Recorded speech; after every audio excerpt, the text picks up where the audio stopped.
regular board meeting for March 14th, 2018 in the Pullman School District. We'll begin with the flag salute led by Director Roberts. I pledge allegiance to the flag of the United States of America and to the republic for which it stands, one nation, under God, indivisible, with liberty and justice for all. Thank you.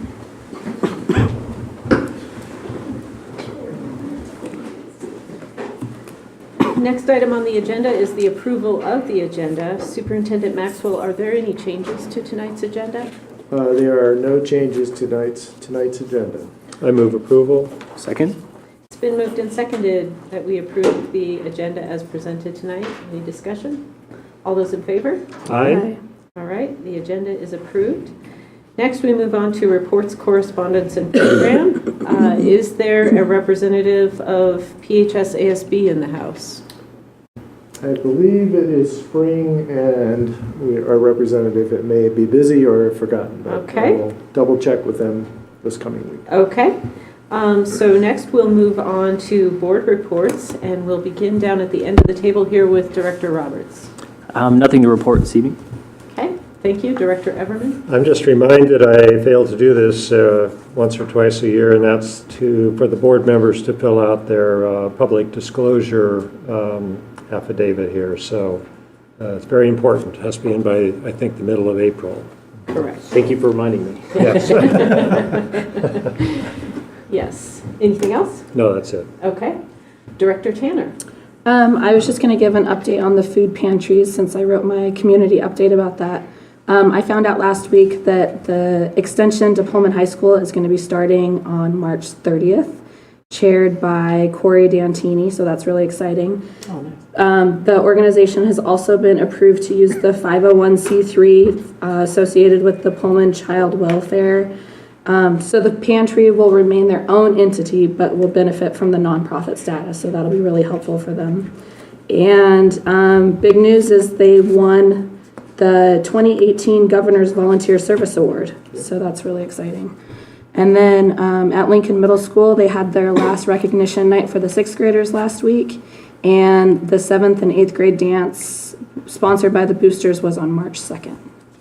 All right, thank you. And I enjoyed your debut piece in the Thank you. community update on the food pantry. That was very nice. Thank you. Yes. I did have one more item. On Saturday, this past Saturday, the Lincoln Middle School hosted must have been the regional wrestling championship for the district. Oh. And I just wanted to make the public aware that that's one of the big things that the school district does is provide those facilities to outside entities. And parking was an issue, right? Because there's a lot of parking now on the private streets. So, in fact, I had a few comments that. So, when you hold those venues, it's great for the school district, but parking becomes an issue. Yeah.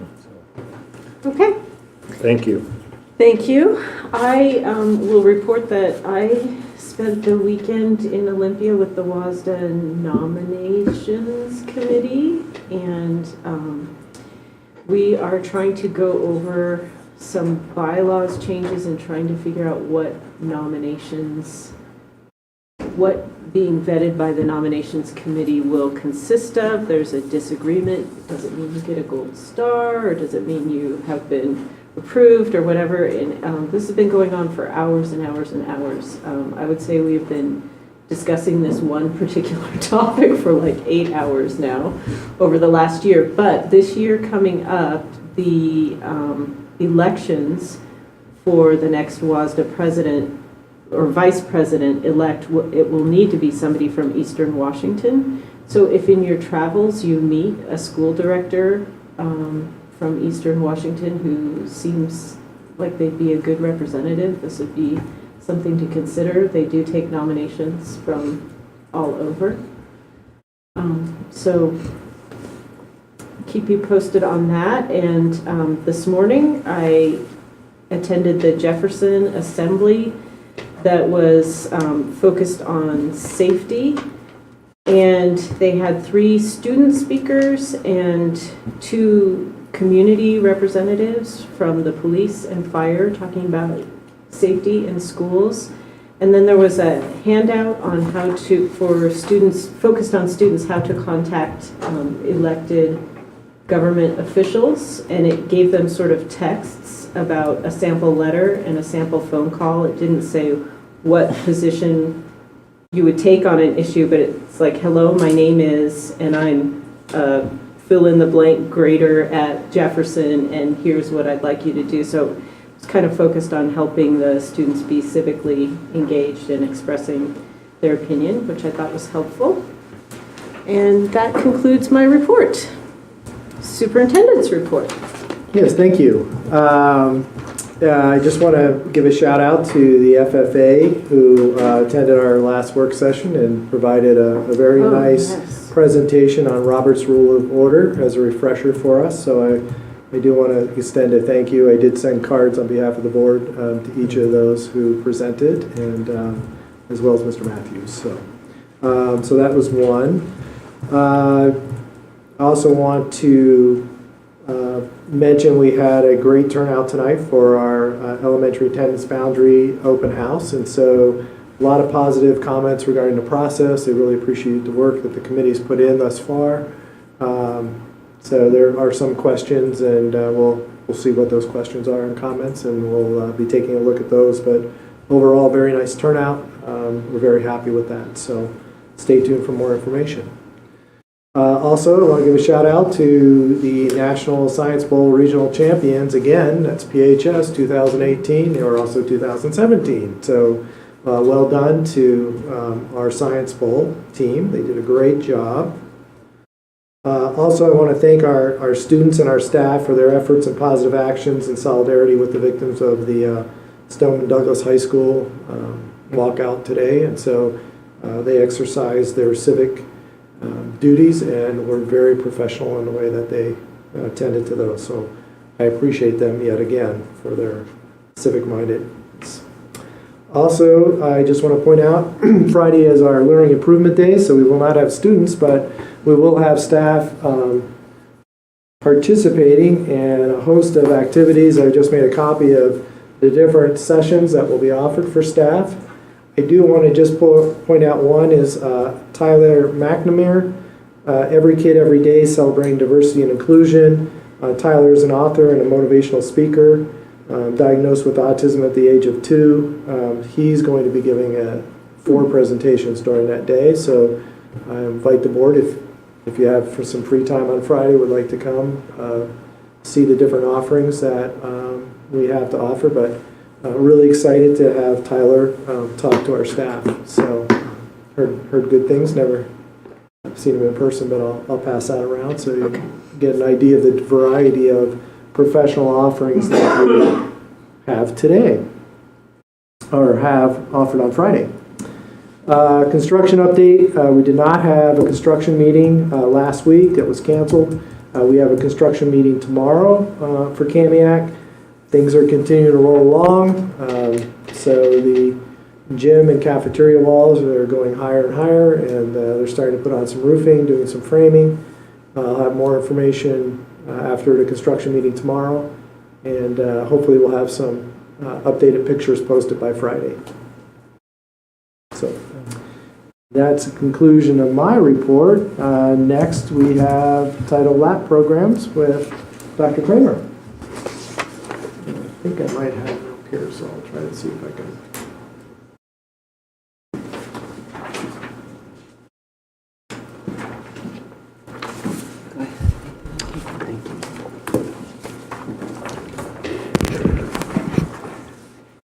It's a pleasure for me to join you tonight. I have been absent from the last few board meetings because of basketball, so it's nice to be back.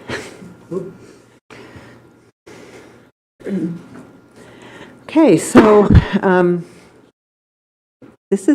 it was nice to be able to update a report because we started this last year, and so this is the second iteration of the Title I and LAP report to our Board of Directors. I'll just point out the highlights. I won't go through all of the specifics in the data.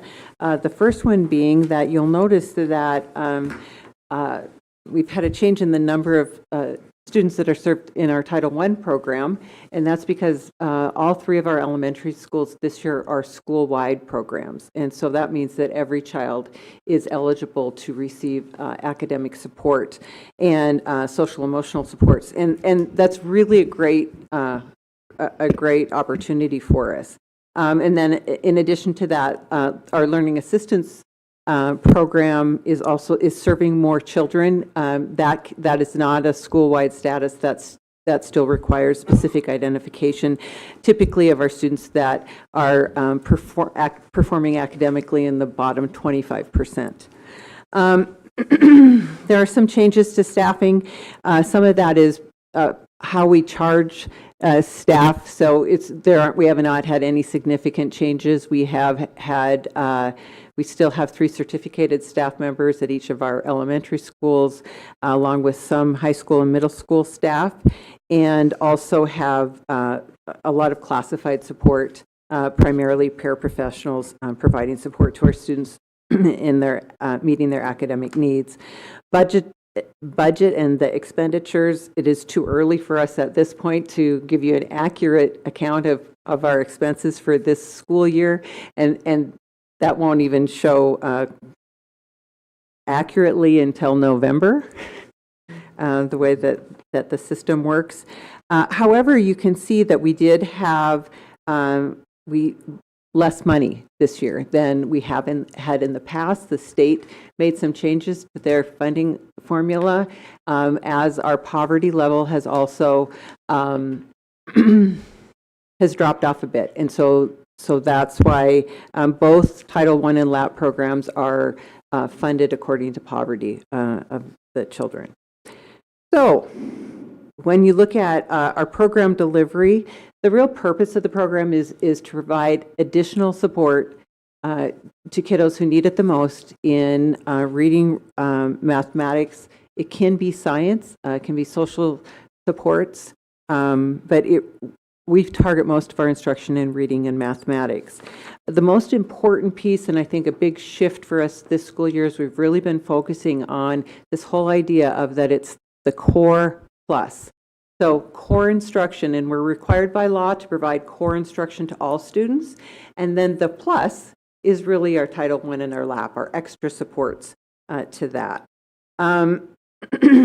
We also have that high school early intervention piece. This year, we've really restructured our program at the high school with our LAP funds. Our learning assistance program funds from the state are different this year, and in that we're really trying to identify who our 9th and 10th graders are that need support. And we all know that a part of our performance reporting to the state and federal government is around 9th grade failure rate, and we want to call it our success rate. And we're pleased with our success rate at 9th grade, but we can always improve, and we believe that the structured support of providing them one class with a certificated teacher to really stay focused and develop study habits that are appropriate for high school. As always, all of our decisions are data-driven. All of our practices have to align in practices that have been identified as being research-based, and we have to provide job-embedded professional development.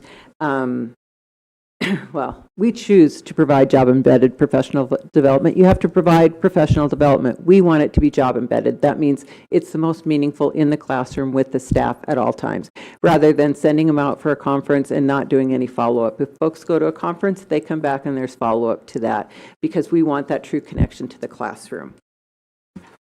On the back side of the report, the actions are reported there for last school year. You'll notice that our program goals for this school year are a little bit more extensive, as we've had time to work and really take a look at our data.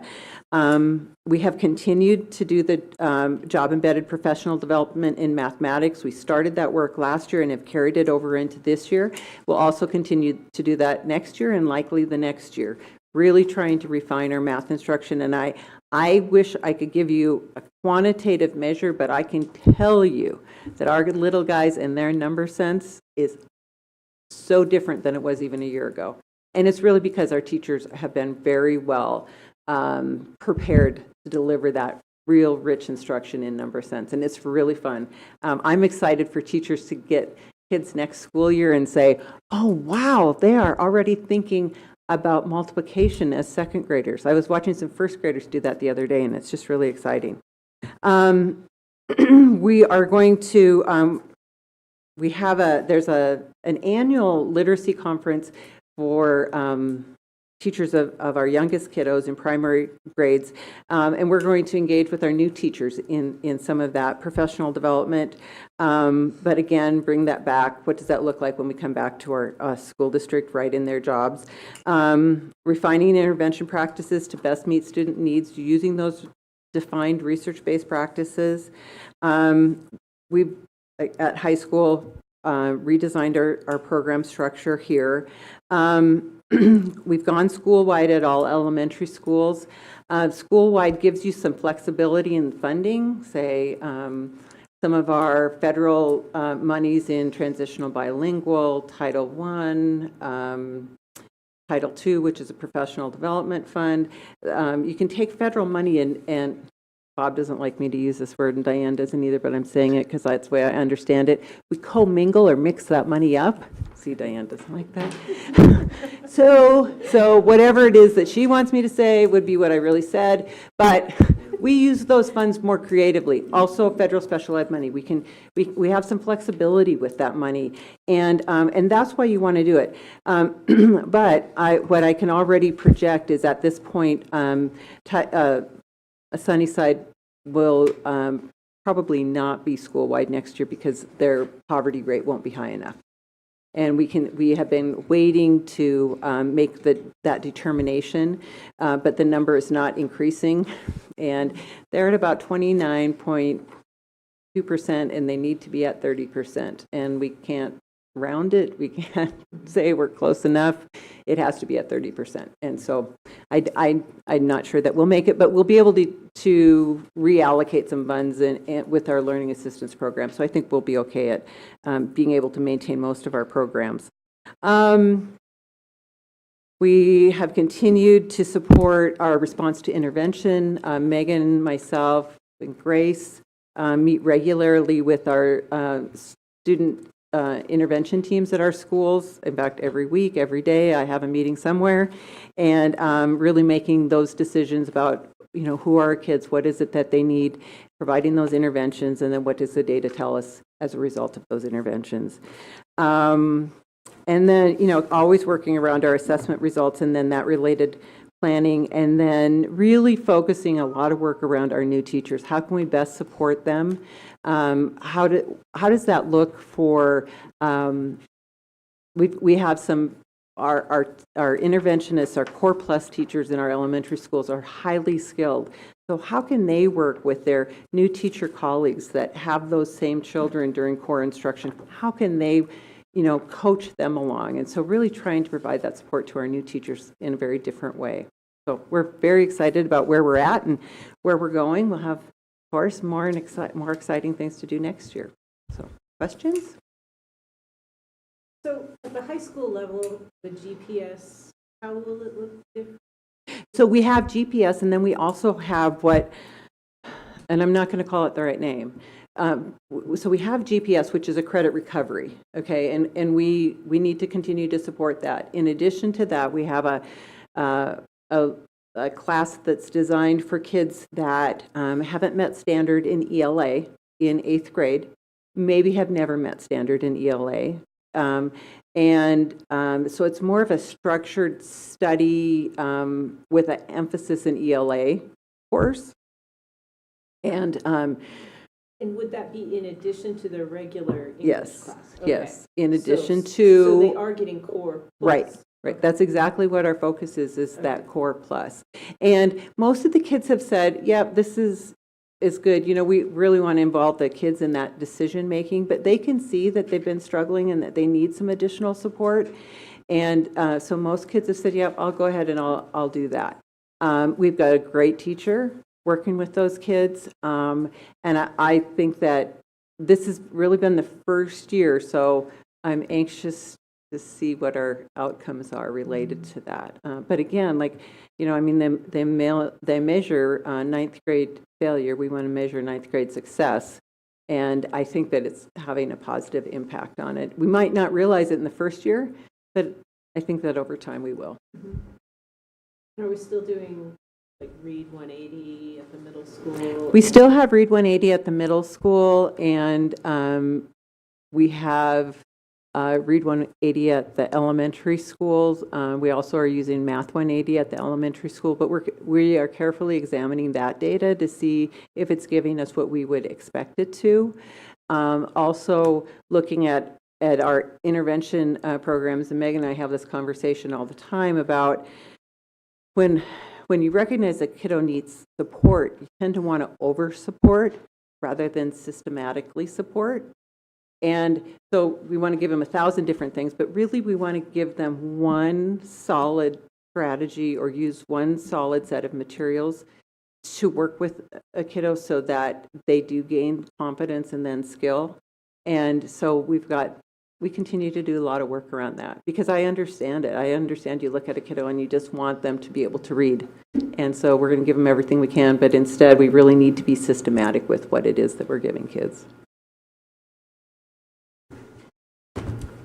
I had a question, Roberta, on the program goals for 17-18, when it says implement school-wide practices at all elementary schools. Do you have some examples of what that means?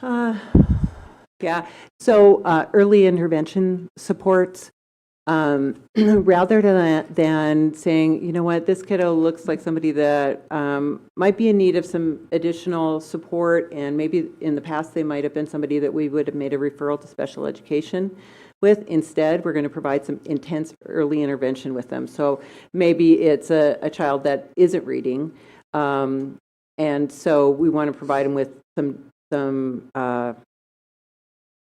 time with the certificated teacher to really practice some skills. And so that gives us the opportunity, that gives us some flexibility. So that's some federal special ed money that we can have to support that reading, and you can do that in early intervention. So, and any of our federal transitional bilingual money, we can also look at, okay, what's the greater need of the child? And so how might we use some of our paraeducator or teacher support from that program to help support maybe a small group of students who, some of them are English language learners and a couple of them aren't, but they all have some needs around math instruction, for example, or vocabulary identification, those kinds of things. Yeah. Thank you. Mm-hmm. Any other questions? Thank you. Do you want to introduce? Yep, and next up we have special education report, Megan and Tommy. Good evening. Thank you. Down, thanks. Hold on just a second. Okay. I'll bring it to Megan Atani level. Just thank you guys for having me tonight. I'm the Assistant Director of Special Services for Pullman School District. I have the great privilege and honor of working with a group of students that are near and dear to my heart. As he pulls up my report, like Dr. Kramer did, I'm going to just give you some of the highlights around the special education report, and then we can talk about that further if you have questions. Sorry, Megan. That's okay. So the highlight around enrollment, you could say highlight, but thing I want to bring to your attention is you can see that this school year alone, we're actually up 24 students in special education. So that's a pretty significant number in regards to a caseload for a special education teacher, for example. So that number continues to rise, and I also look at that in regards to our enrollment in the school district, as that continues to rise. Our population isn't changing in regards to the percentage of students we serve in special education, so that's really what I'm looking at. We always want to stay below 12% of our population, and we're always within that realm, so that feels comfortable to me. But we're having an increase of enrollment in special education across the district, so. Like Dr. Kramer said around those budget and expenditures, that's a difficult number to really kind of put into a report for you because this doesn't reflect everyone's encumbered salaries and benefits that we still have to go for the rest of this school year. So when we talk about the amount of staff that we have, that's a significant number in regards to that fluctuation. The other thing I'll bring to your attention around that is the 2200 birth to 3 money. That's really done differently in the state compared to the rest of our special ed population, which is a 3 to 21 category. They claim those students and then it's a reimbursement factor. That also changes mid-year when the state allotment kind of changes in January and how much the state pays per student. That impacts that birth to 3 number as well.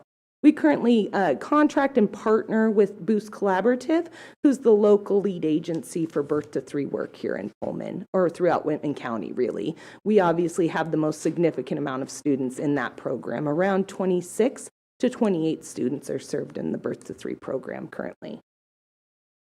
Next, looking at performance. When I look at these numbers and I think about it, I was thinking about also some of the things Dr. Kramer was talking about. So I'd just like to highlight some of the things we've worked on this year to really kind of address some of those proficiency numbers or looking at that for students.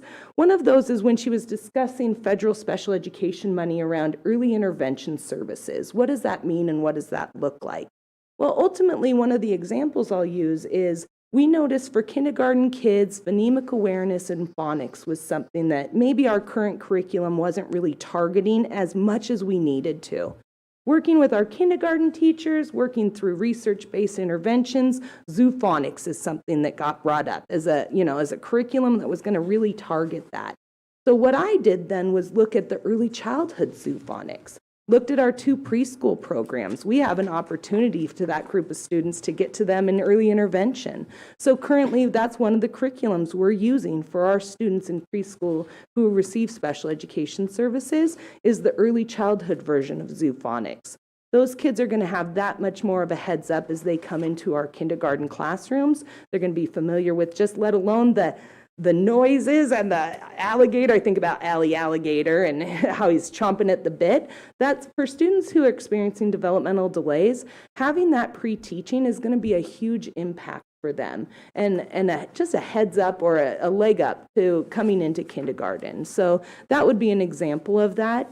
Working through the RTI process, I think, is another huge example. The fact I do attend almost every school's RTI meeting, that's kind of how I start my day every day, and talking about their special education referrals and the interventions we've tried with those students and what could change around that maybe before we go to a special education referral. So that's another example for me of how we're looking at proficiency. And they're all data-driven decisions, so this impacts that. And rather than in Pullman, and this is why I choose to work here, rather than saying, well, that student's already been identified for special education, so we know that's the intervention, I'm still saying, so what does that need to look like? And how do we need to maybe change that student's intervention to help them get closer to standard? Because this is a group of students who we've already identified as obviously not being towards standard, yet for the majority of them, they're still being tested to that core standard. Looking at our WAAIM is the adapted assessment given in the state of Washington.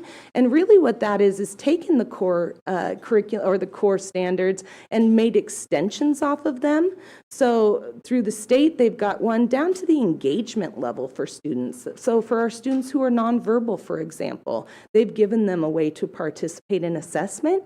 And you can see for our students who participate in alternative assessment, they tend to be able to show their skill level really well. I think that's awesome. Looking at science, that was just changed this school year, so we'll be able to see that reflection there. Going back up to our performance data, though, you can see some asterisks there, and I needed to suppress that data because the amount of students that were tested were such a small number that people in Pullman, we could identify those students based off of a score or based off of the school they're in. And that's not what we want to look at. We're not looking at individual kids. For me, we're looking at program improvement as well. Going to our program goals, this year we did conduct a WASA review. That's just coming out to the public. We're rolling it out. As you guys know, there's a lot of recommendations in that review. So for me moving forward, our goals need to be based off of that. You guys are aware, I'm meeting with the teachers all on Friday, and we're going to work as a group together to identify what out of those recommendations, where do the teachers and the teams want to start. So that's really exciting for us. And then we need to continue our parent collaboration activities. That's something we really value in special education. It's that collaborative work we have with families that we know helps students succeed. So for me, going to page 2, it's about staffing. And as you're all well aware, we have a lot of staffing in special education. And what makes it unique is looking at our 3 to 5 population. You can see the 3 years in comparison. We continue to grow in our preschool population, just like birth to 3, just like across the district. We have 1 full-time teacher in our preschool because we have 1 preschool setting that is a full-time, and then we have a 0.5 in our part-time developmental preschool. So that's reflected there. Looking at then the next section, section B, you can see that we've increased our teaching staff to 11. Whereas we went from 9, 8, and that's what that increase in certified staff, that's where that's reflected for us as a district for sure. We currently have 1 staff member who's not considered highly qualified or her full certificate. She's currently earning, though, a PhD in special education, and she's like 1 piece of paper away. So we have felt confident in her coming forward, and living in Pullman, we get the opportunity to have someone like that. I can tell you across the state, that's not the case. There are, I just came from a job fair, hundreds of special education positions actually not filled across the state where they're emergency certifying people. And we have not had to do that. So that's a celebratory thing for us, I think. And then going down into the last section, I'd like to include that because those are all the other related personnel that are involved in special education, such as an OT, occupational therapist, PTs, physical therapists, and SLPs, speech and language therapists, as well as some of our school psychologists. Currently, for the last 1.5 years, I have had a difficult time filling a school psychology role as well as an SLP position. Like I said, I just came from a job fair. I've been attending job fairs. I'm talking to recruiting companies, doing what we can. It was great to see a lot of counselors come forward today, but not school psychs. Unfortunately, those programs are dwindling across the state as far as people even being able to get certified. They're at a master's level now, and so we're not getting the population, again, across the state and really nationally to help fill that roles in schools. So we'll keep looking. I've reached out to maybe some possible contractors for us next year, so just really trying to look to fill those positions, because again, that's what supports students and their success in school and in programming. So that's a special education report thus far this year. So any questions you have for me? On the performance section, I was just wanting some more information on the interpretation of the numbers, because it seems like 15 to 16 versus 16 to 17, there was some pretty large drops in proficiency. And I was wondering if you knew why, or if there was any root cause analysis done or anything.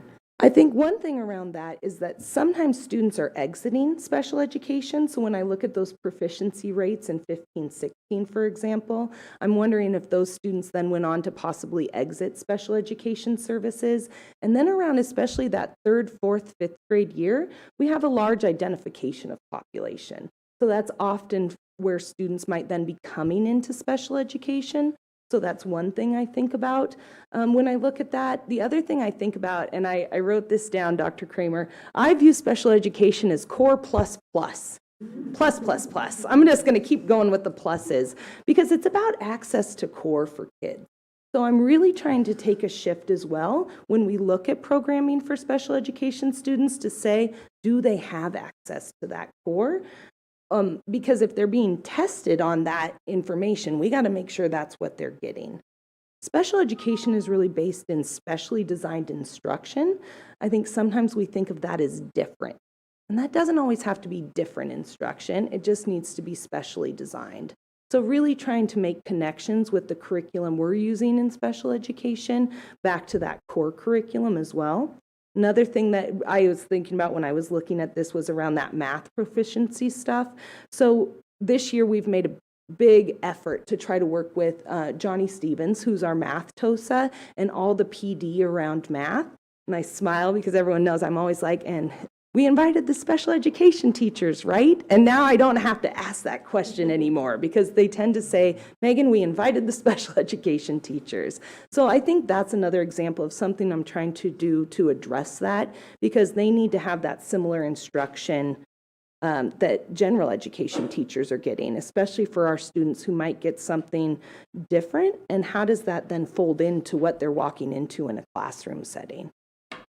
So in interpreting the numbers, for instance, on the fourth grade, third and fourth grade test, you see it go from 33% in third grade to 14% in fourth grade. And so I shouldn't take that as that similar population retesting in fourth grade, but doing 50% worse, essentially. Correct. Okay, gotcha. It could be a totally different group of students, possibly exiting and then new students coming in. That's what's sometimes difficult when we look at that proficiency number, especially around third, fourth, fifth grade. Gotcha, Where I start to get encouraged is definitely around that 10th grade number, for example. So some of those students are probably students who've been receiving services for a longer period of time.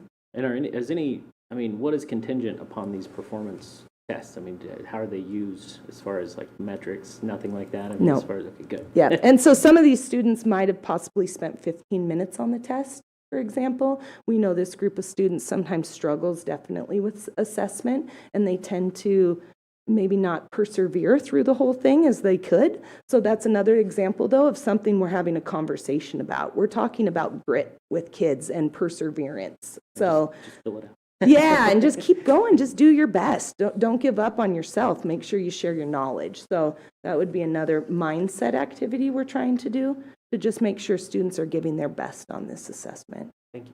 Yeah.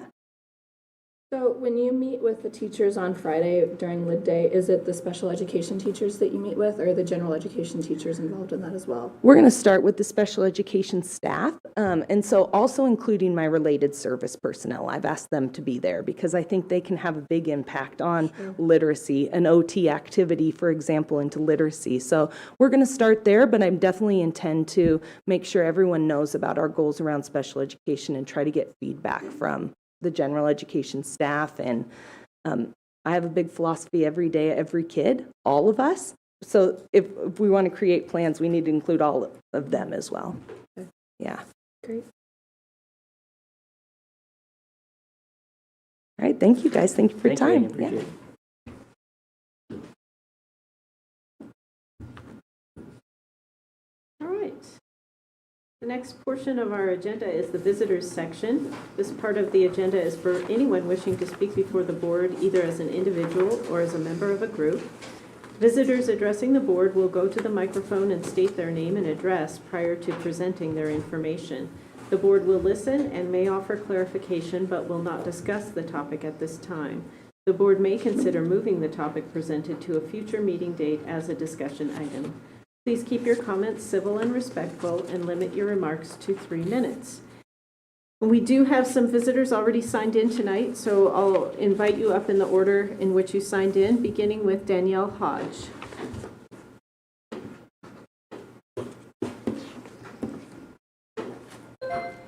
Hi, Danielle Hodge, 405 Southeast Crestview. I'm a special education para at Franklin. It's a little out of my comfort zone to get up in front of people and speak. However, there were things said at the last board meeting that myself and other paras strongly disagree with. First off, I would like to say the Parapro Union does not represent nor get to speak on behalf of all non-members. A comment was made that the number one reason for paras not joining the union is because we are afraid.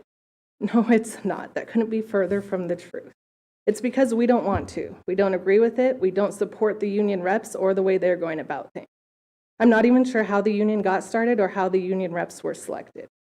Let me just say, we always feel appreciated for the work we do after talking with administration that often come to our building, and we feel fully supported by our administration. In fact, every para I spoke with, both member and non-member, said they don't feel scared or terrified of administration. From what I'm hearing, it sounds as if the union reps are coercing paras into the union using scare tactics and threats of administration. The same people that represent the union are the same ones who are disruptive and disrespectful during para trainings and collaborations, and their full words should not be taken as factual. I support paras. I appreciate all the work paras do, and a raise would be nice. However, all of us knew what we were getting into and what the salary was when we applied for this job. And I have seen increases since I first started working here. I enjoy working for the school district and the benefits that come with it. I enjoy going to work, and I feel we have a great team and a positive atmosphere. And I would like to reiterate, and I feel confident to speak on behalf of other paras, we feel supported by administration, and we do not feel scared or terrified. I'm going to quote what was said by a visitor at the last board meeting. They said, quote, "One of the last things in our mission statement says we maintain a safe, clean, healthy, and inviting environment that respects individual differences, builds confidence, and fosters success.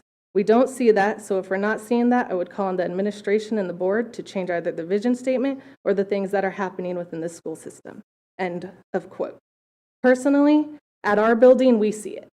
If we have such an atmosphere that follows our mission statement and sets our students up for success. And if you don't see it, then maybe it's not the mission statement that needs changed. Thank you. Thank you, everyone. Thank you. Next, I'd like to invite up Kimberly Kaiser.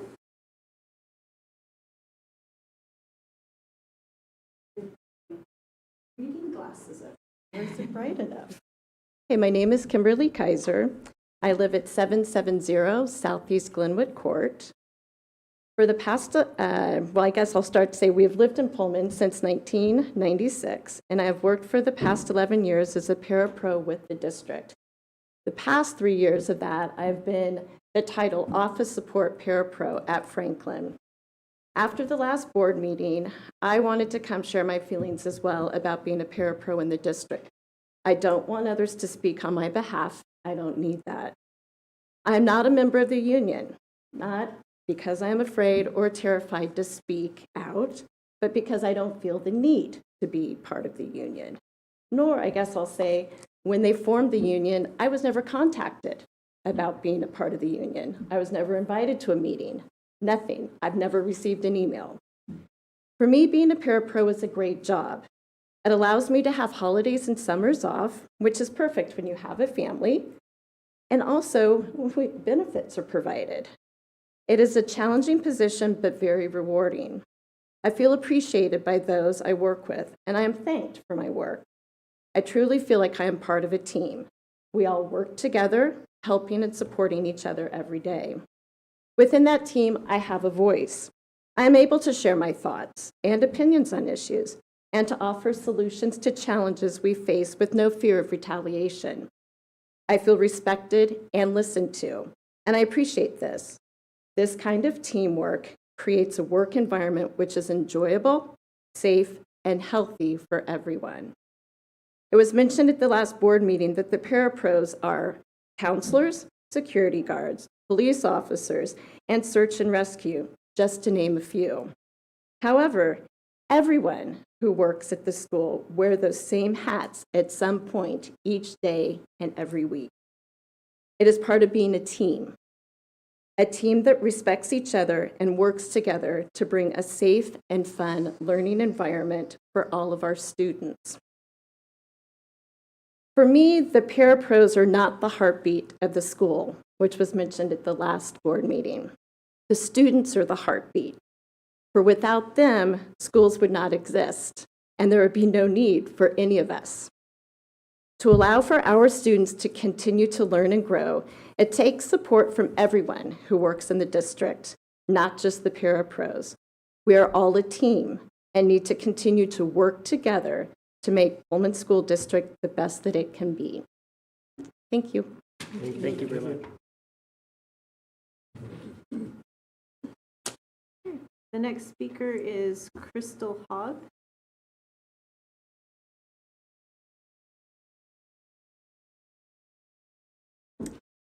My name is Crystal Hogg. My address is 925 Southwest Crestview Street. Thank you, school board members, for the opportunity to speak today. The assembly at Jefferson today was wholly inadequate. Watching Alden Duff struggling to make a point about safety in schools, which is what today should have been about, without the ability to talk about the ongoing gun violence epidemic in this country is a case of denying him his First Amendment right.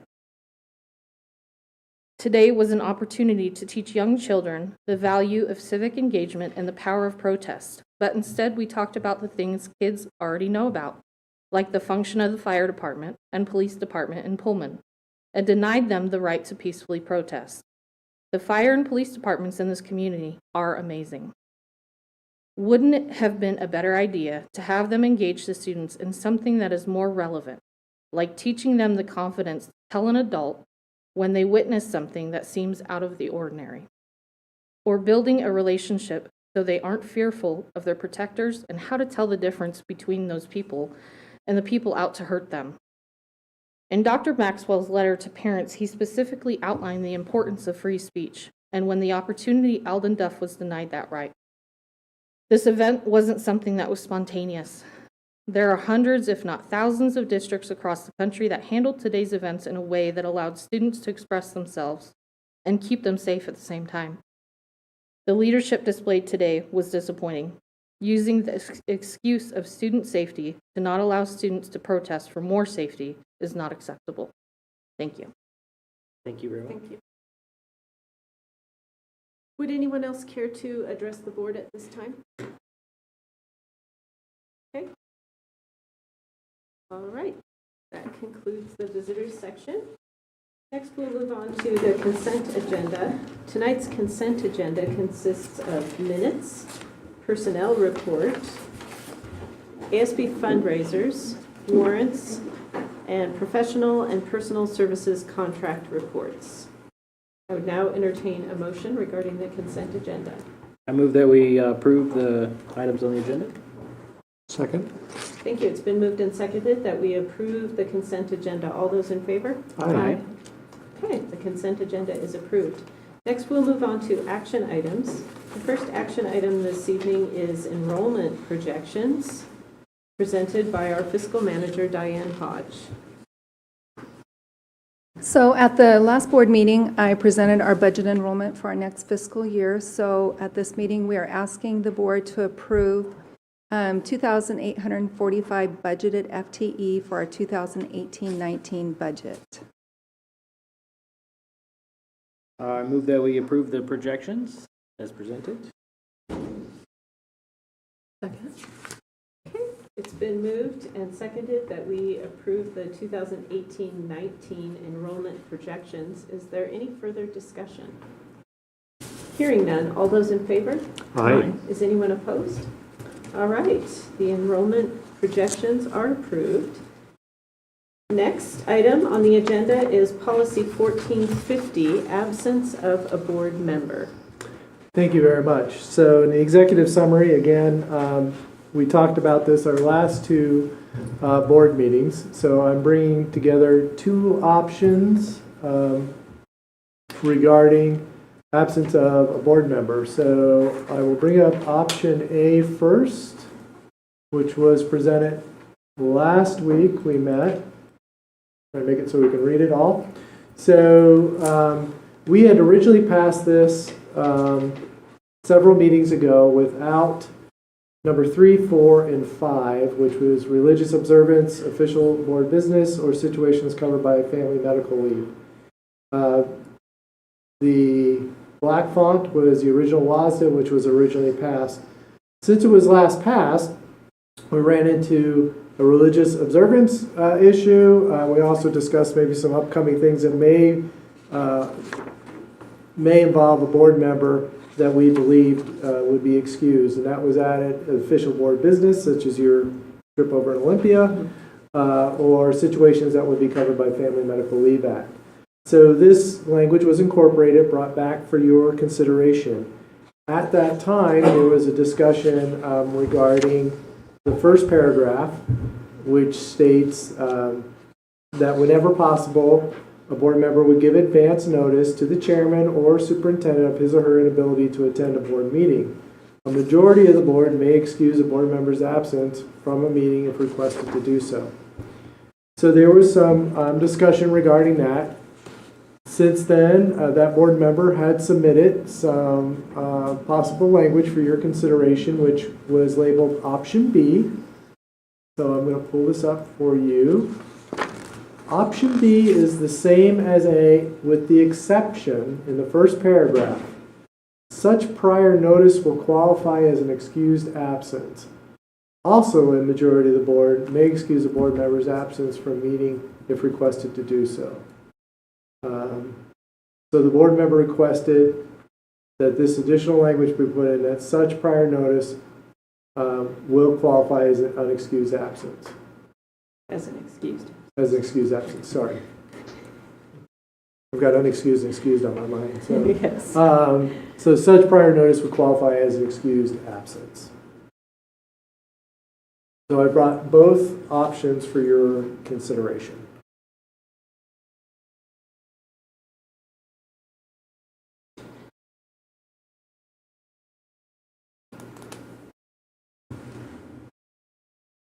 All right. I would love to entertain a motion. Me too. I'll move that we approve option B.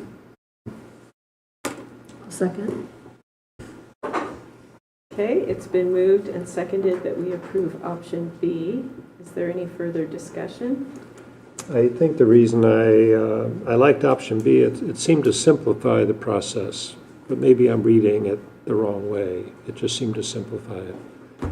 The board member would have to notify either the chairperson and the superintendent or the superintendent, and then that would constitute advance notice, and then that would be an excused absence. So it just seemed to simplify the process to me, rather than involve the board in that decision process. Since we would have to be polled, is that correct? That's the way I interpreted In order option to A. excuse an absence. Right. We would have, the board members would have to be notified to have them vote on that? In advance? No. I don't think so. Okay.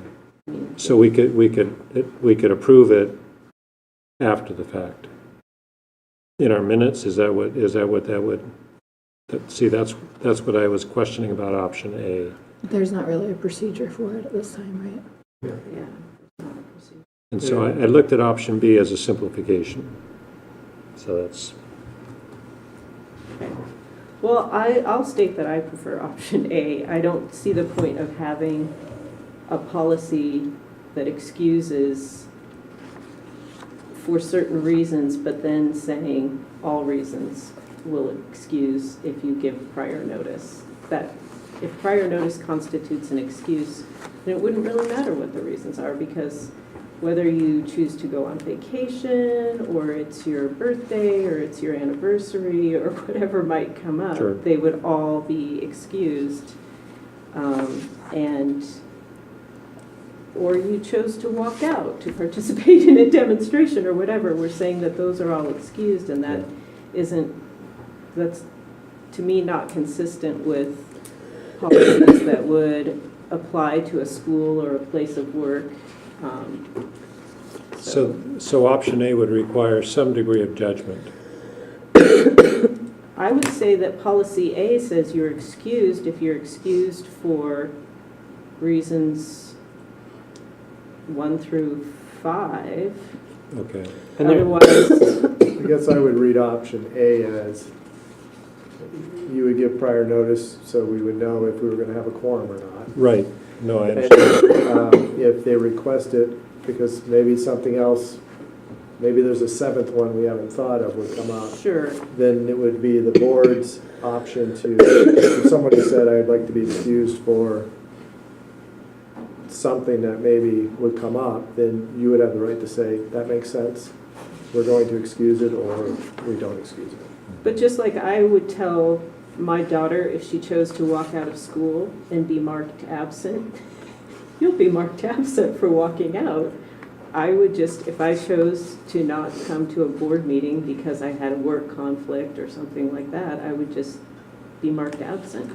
And just to be clear, one unexcused absence bears no penalty, right? No It's only penalty. 4 consecutive unexcused absences. Correct. So one occasionally is no big deal, is what we're saying. Yes. You'd have to do 2 months consecutively for So, and I some kind of, action to take place. I am concerned with the open-ended nature of such prior notification will consist of an excused absence. I mean, not that anybody would do this, mind you, but if we did have a board member that just started calling once, twice a month and never coming, I mean, we would have to amend the policy to Yes, do we anything would. about it. And so, and I'm it kind of concerned nullifies about the that as second well. paragraph, really. I mean, I agree. completely. And so,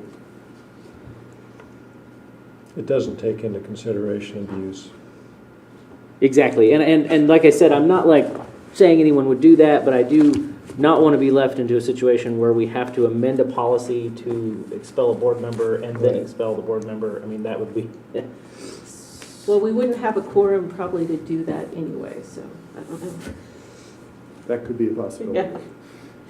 that is Remote- true. If Remote, then but it could happen. said board member never shows up, then we can't amend the policy. In my tenure, there have been occasions when we don't have a quorum. So, I mean, that's major. We have had that. But I don't go into asking why we don't have a quorum, see? That's really what we're getting at. And I would It- tend to view, if somebody were absent because of these reasons, I would say you had a very good reason. Right. But if they were absent because they had a work conflict or something like that, Sure. I might say, but you took the oath of office. Because our board schedule is fixed a year in advance. Mhm. I mean, it's not like it's Yeah. not on the calendar. Well, and things come up, but one unexcused absence doesn't mean anything. So, Exactly, exactly. I mean, as long as you're not gone, like you said, for 2 months, right? And this doesn't include work sessions. These are just board meetings? Correct. These are just board Because meetings. work sessions, we're not, There's no action being taken. no action is being taken. Yeah. So do we want to call the question and just vote on option B, or what would you like to do? Well, That's, I could withdraw my motion. You could. We shall do whatever you like, Jim. Well, again, my objective was to simplify it and to get some discussion going, because discussion is needed. Definitely. yeah, So, yeah. so, your point's well taken. I mean, it's one unexcused absence, I guess, of somebody, whatever reason. So it doesn't require me to ask you guys to excuse it. I can just be like, sorry, I'm not going to be here. And Right. it actually doesn't say that you'd be marked unexcused. It just just says says- you wouldn't be marked excused. It's an absence. Yeah. It's an It absence. just says absent, you know? Okay. I withdraw my motion. Okay, I don't know enough about, even though we had that wonderful tutor session by the FFA students. This didn't come up under, This did You would not. ask for It's never quite so someone to make simple. another motion. Okay, so, but, it doesn't, for him to withdraw, that doesn't need to be seconded. Okay, all No, right. as so- long as he presented the motion, I think. As long Okay. as he did himself. Okay, thank you all so Someone else much. couldn't ask to withdraw it. It would have to be the original. Okay, in that case, would someone care to make a different motion? I would move that we approve option A, policy, for the Okay, above discussed reasons. second? all right, it's been moved and seconded that we approve option A of policy 1450. Is there any further discussion? I just want to clarify, option A is what was presented at the previous board meeting, is that right? Yes. Correct. I can Okay. pull that up for you. Sorry. Yes. And it's basically an expansion of our existing policy to include 3 additional categories that were not included in the WASDA language. Yeah, you approved all the WASDA sample. After that was approved, we realized there may be some additional, we added those additional pieces. So those are the only changes, is adding 3, 4, and 5. And I thought those changes were very inclusive, so. I would especially like to point out in the case of official board business, having spent the weekend with the outgoing president of WASDA, who's from Deer Park, we talked about what that responsibility is like. And, you know, she has made 12 trips a year to Olympia and is essentially gone from active involvement in her own local school board. Now, she's serving a higher and better role for Sure. students in Washington State. Instead of serving the 2,500 students in her district, she's serving 1.1 million students across Washington State, and it's wonderful that we have someone from Eastern Washington Right. who's doing that. So I would say that is a really important consideration to bear in mind. And you still have the last sentence in that first paragraph, a majority of the board may excuse a board member's absence from a meeting if requested to do so. So if there was a situation that we're not thinking about that did occur, that person, any of you board members, could ask the board to excuse it by a simple vote. Yeah. There's not a perfect attendance award, is there? No, you don't get one. Just making sure. You get a good old boy on the evaluate, no. Good. So that would be like an appeal. Yes. Yeah, I suppose so. Yeah, yeah. it wouldn't have to be. I would just take the absence. I mean, what's an absence? I mean, I can think of another situation where I worked in a district where somebody got in an accident on the way to the board meeting. Right. Well, that was excused. The board said, yeah, they can't be here because they got in an accident. So Sure. Yeah. luckily they weren't injured, but they could not make the board meeting. So, but they called and said, by the way, I was in an accident. That's the only other thing, but the group said, oh, they're not here. This is the reason why, Yeah. and went on with business. Okay. I'll call for the question then. All right then. All those in favor? Aye. Is anyone opposed? No one is opposed. Okay, so those revisions to policy 1450 are approved. Next, we move on to policy 2104, federal and/or state-funded special instructional programs. Oops, just a second here.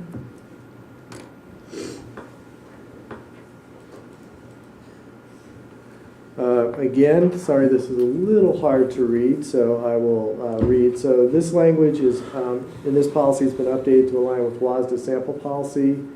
Again, approval to make changes to policy 2104, federal and state-funded special instructional programs. So the last sentence was added.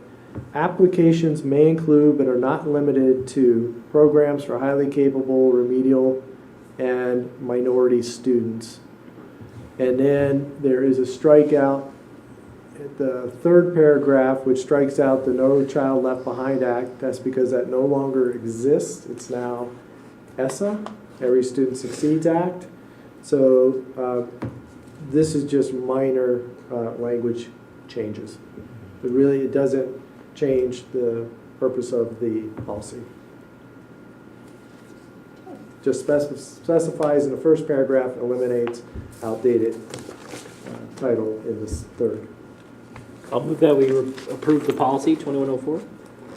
Second? It's been moved and seconded that we approve revisions to policy 2104. Is there any further discussion? Hearing none. All those in favor? Aye. Anyone opposed? No one is opposed. Those revisions are approved. Next, policy 4020, confidential communications. Thank you. All right, we discussed this at our last meeting, so I'll go over it. The district's policy and procedure is consolidated into policy only by the WASDA sample policy. While the district's procedure 4020 is procedural in nature, it also contained legal references, which are not simply procedural. So thus, including them in the policy along with appropriate legal citations makes logical sense. So the policy has been updated to reflect this along with cross-references. So you can see the cross-references have been updated, the wax eliminated that no longer apply. The red underline is the exact same language that was in our procedure, which were just moved into policy, because again, there are some legal references which really shouldn't be in your procedure, should be in your policy. So again, I call this a cleanup.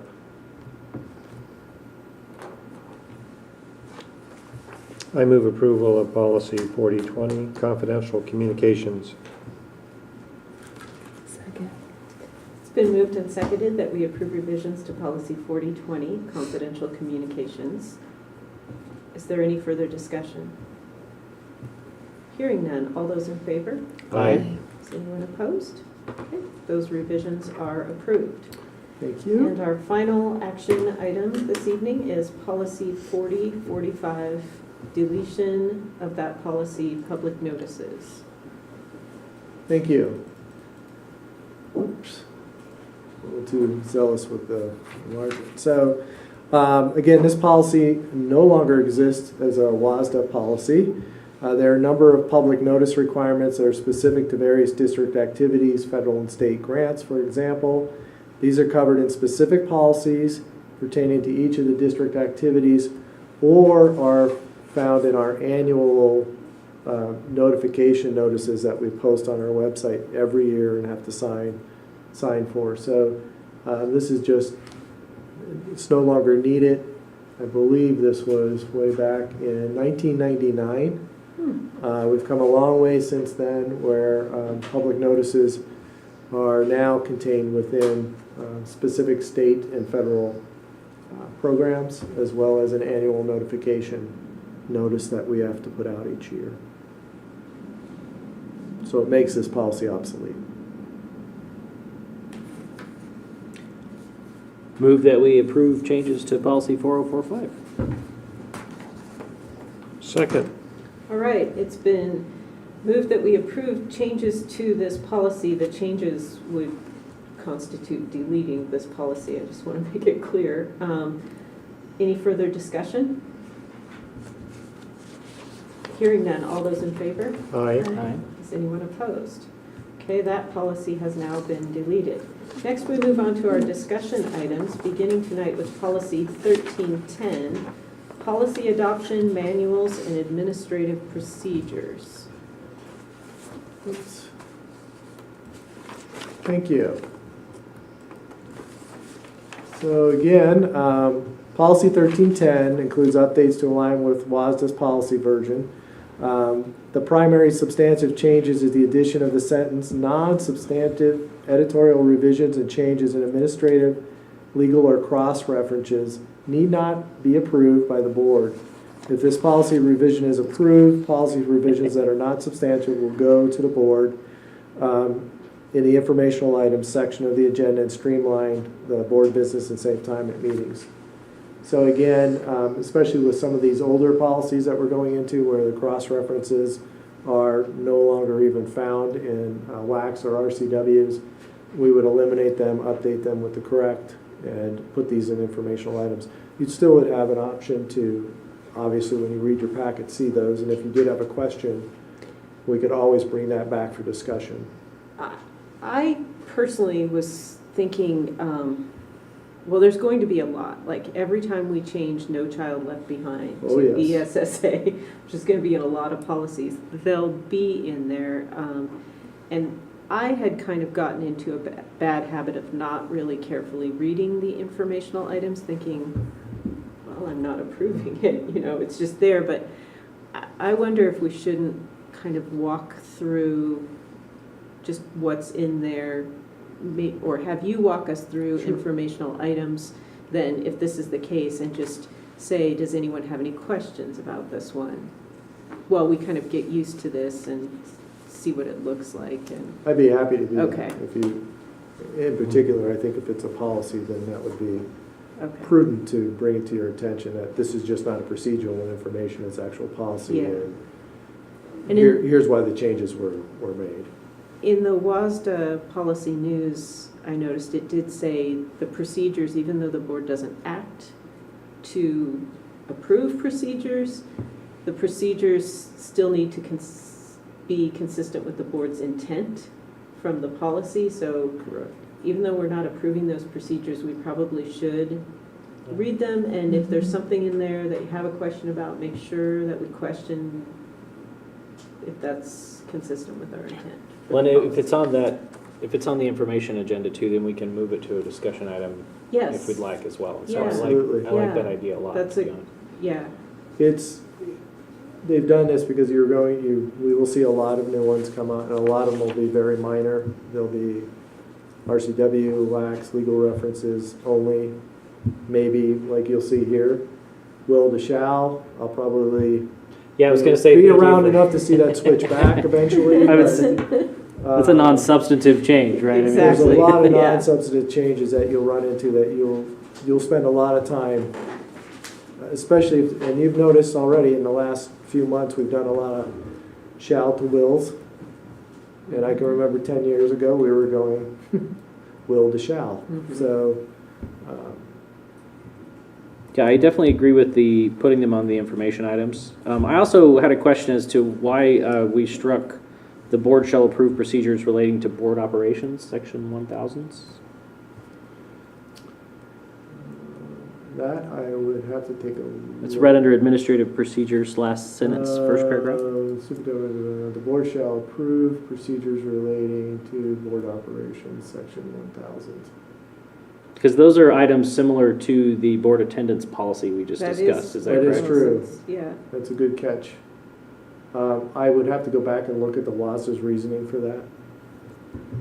I mean, I mean, I think the discussion that we had on that I think policy the- illustrates why we should continue to discuss and approve those Yeah. policies. I mean, Yes. I think it's to be, my guess is why they said that is because really the board doesn't approve policies in the other sections, so why would they in 1000s to be consistent? That's the only thing I can think of off the top of my head is that they want to be consistent with the others.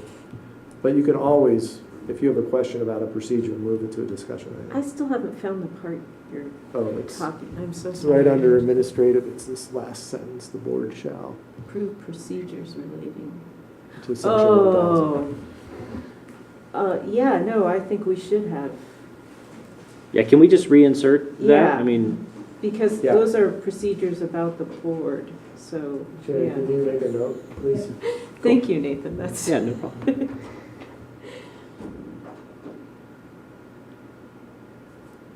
I think those would be my only two Any other? real comments. Yeah, that's good. Because I was going to mention I was going to say the consent agenda, but I think that would complicate things. I like your idea better, to be honest. Okay, Yeah, because if you have it, you can always ask to move it to a discussion item. yeah.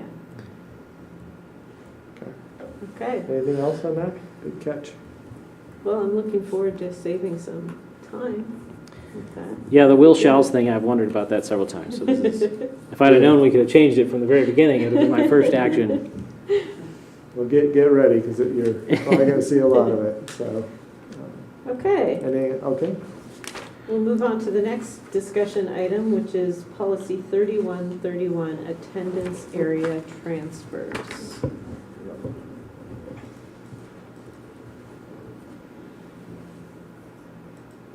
sorry. Okay, so policy 3131 has been revised for clarification and to align with our process for reviewing in-district transfer requests. So part of this is working in preparation for moving to a geographical attendance area to primarily elementary boundaries based on attendance. So attendance boundaries. So really the change here is to make sure that we align our policy with exactly what our attendance areas will become, because we'll go from geographical to what you call area attendance. We also, I believe we struck out in the third paragraph, you can see references the Washington Interscholastic Activities Association eligibility rules. We could leave it in. We took it out because we only have one high school. If you had two high schools, you'd want to leave that in. But since we only have one, it's just extra verbiage. But leaving that in would not make a difference. But since we only have one high school, we decided to strike that language. We also clarified in-district transfers will be granted to the school parent that works at. There is an RCW, and this was always in there. We just tried to clarify it a little bit more.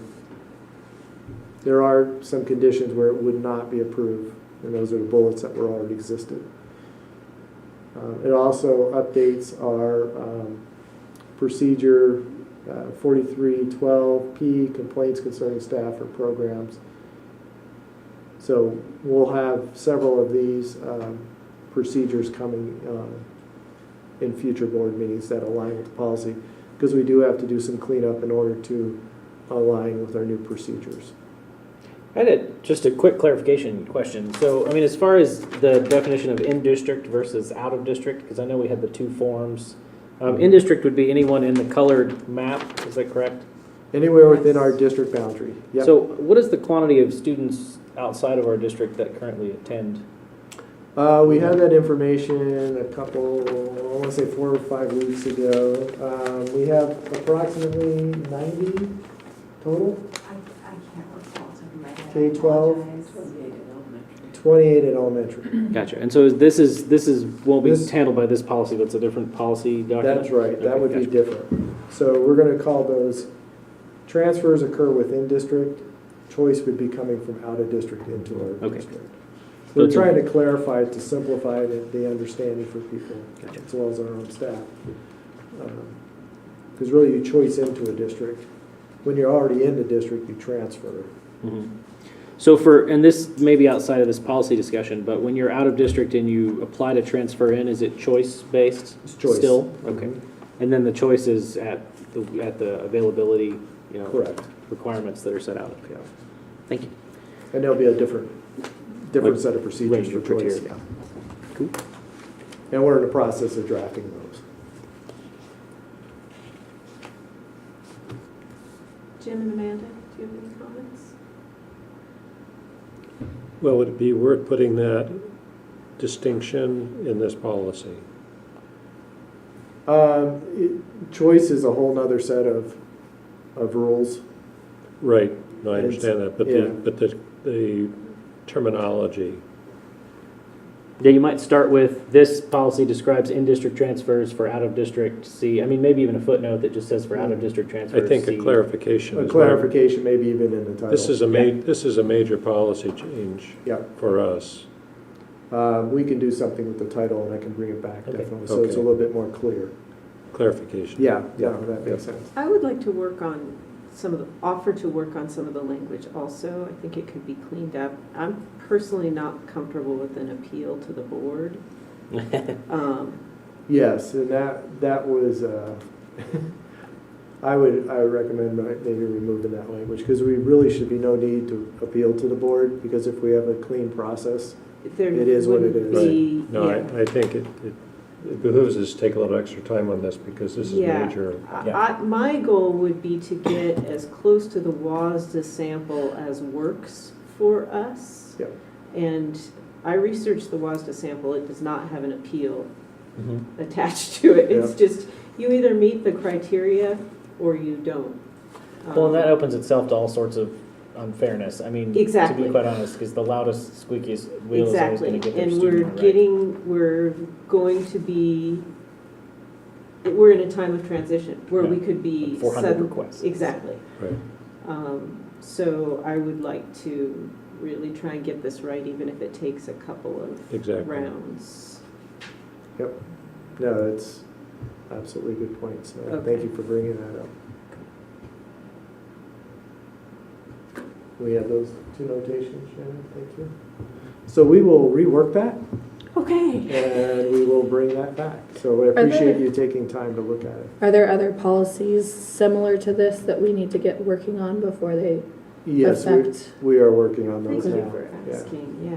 Those We- could we probably have- be brought to the top of the Yeah. priority list. Or if the procedure, anything that folds into this same We process. actually have different forms. Parents will fill out between choice and in-district transfer, so we're redoing those. We're redoing the policy as well. So we'll be bringing those to you. Great, We just didn't want to all bring them at once, sure. because it could start getting a little confusing, and we want to make sure we take the time and give you Yeah. the time to study those, so. This could be the most important one, though. Yeah. So, Yeah, most of our choice-in students from out of district, most of those are high school students. Mhm. Yeah. So, Okay, but we'll make the notations. If you do have any language, please feel free to send that to Shannon and myself, and we'll work on incorporating that. okay. So So, that, just, oh, sorry, one more thing. Nope. In the out-of-district students' choice process, it does outline an appeal by the board process as well. I'd noticed this when I grabbed the handout. Yeah. And so if we're going to strike that, we would want to update these. Yeah, definitely. we're going to update those too. Okay. Yeah, that Shannon. Yeah, like I said, we wanted to get at least something going because we don't want to bring you all of them at once because I think that'll be a little overwhelming. We want to make sure we take our time. yeah. And perhaps once we have the language solidified for this one, it would be easier to I think it apply will. it consistently in the We want to others. really clearly separate choice from in-district transfers. Yeah. Yep. Because people use it interchangeably. Maybe it could even say out-of-district choice in, so people know versus in-district transfer, Yeah. you know? So we'll work on trying to clarify that a little Okay. bit, so, Okay. because it will get confusing. And we want to make it less.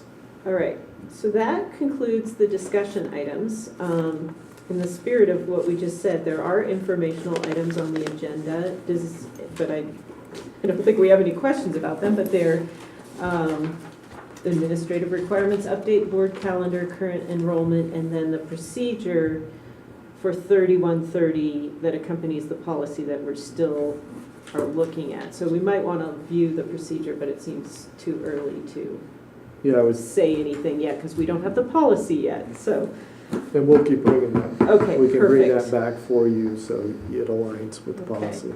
Okay. So the next item is an executive or closed session. At this time, if there are no objections, the board will recess into an executive or closed session. How long do you expect it would take? 5 minutes, Okay, for about 5 minutes. probably less. No action will be taken, and then following the executive session, the board will adjourn. Thank you. Thank you.